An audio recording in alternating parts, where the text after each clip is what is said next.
These buildings were never meant to look beautiful. They were built for something else: power, control, and ideology. This is the story behind them.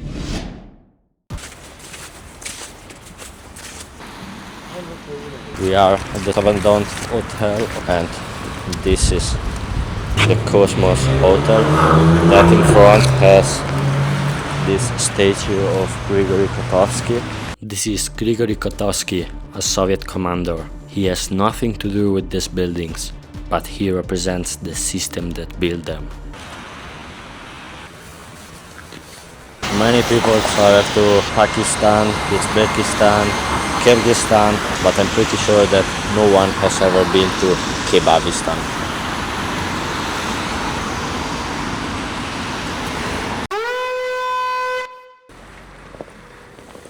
But to really understand this city, you need to go back in time. After World War II, Moldova became part of the Soviet Union, and Chișinău was almost completely rebuilt from scratch. The city had been heavily damaged during the war, so what you see today isn't old European architecture, it's mostly Soviet. Back then, cities weren't just built to look nice, they were planned to follow a system. Everything had to be efficient, standardized, and controlled by the state. So, entire neighborhoods were designed all at once, with the same materials, the same layouts, and the same ideas behind them.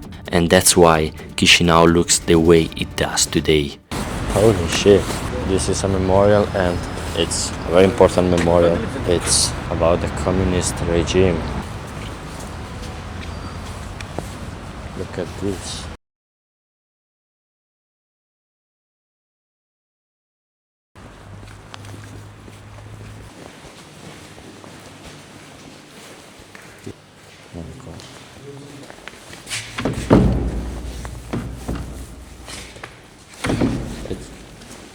It seems like it's all closed, but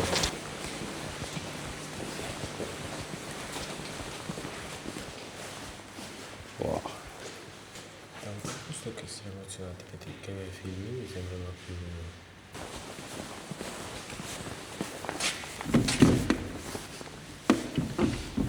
It's impossible, no?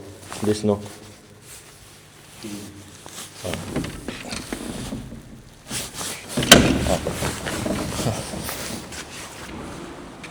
There's not many people. Yeah. And the railway should be a Sovietic one, because to come to Moldova you could also take the train in Bucharest and going by train to Chișinău. It's a Sovietic railway. At the border the railway changes.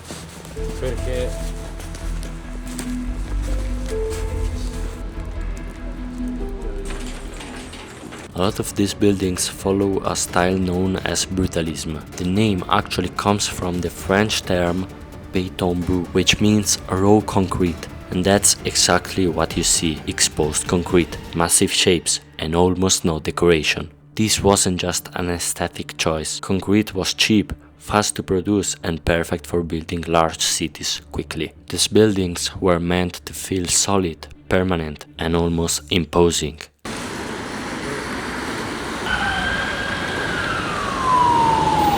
Crossing the road in Moldova. This is how I drew trees when I was young.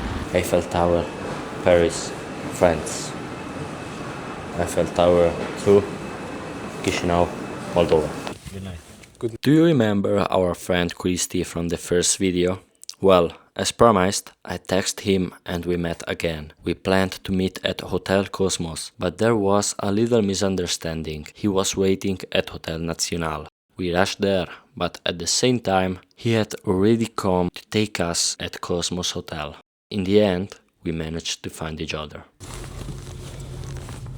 Eu aseară am lucrat până noapte târziu, până astăzi dimineață și azi toată ziua am dormit. Voi cum ați petrecut ziua de azi, cu ce v-ați ocupat? I worked a lot. We went in Hotel Nacional inside. This was inside Hotel Nacional. I have never been there. Never. Never, yeah. But I think it's illegal. 50-50. Yeah, 50-50.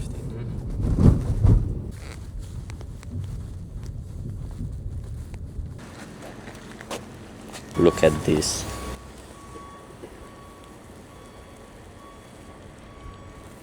I think this is one of the most iconic Soviet buildings here in Moldova, and this is the Romashka Tower. They call Romashka Tower because it is daisy because of this circular form that the Romashka Tower has. As you can see, this is a residential building. People live here.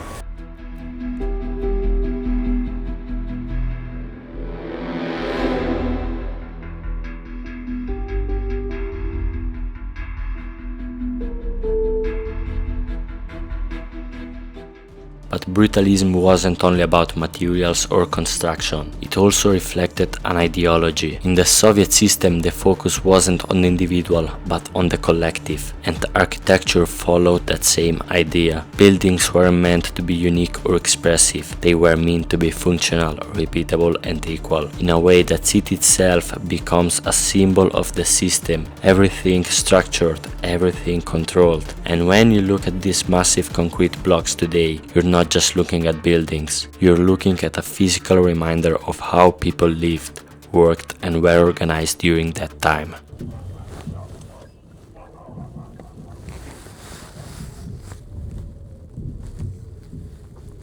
We are right now in front of the Zimbru Stadium, that is the football stadium of the Zimbru FC here in Chișinău. I wanted to come here because in the back of the stadium there are these Soviet buildings with this design. Yeah, just it. I wanted to come here for this.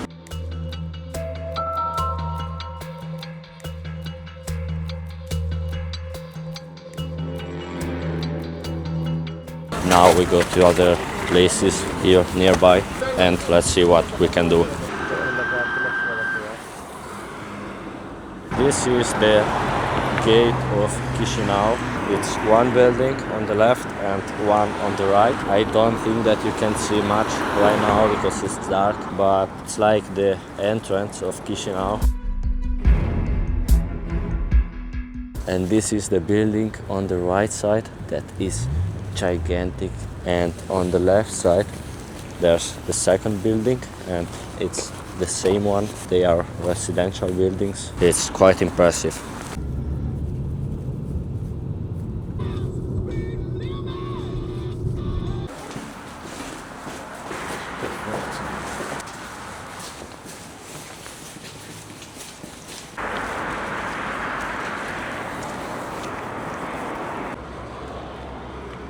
Circus state of Chișinău that was abandoned till 2022 as a wreck. Right now they are taking care of this building.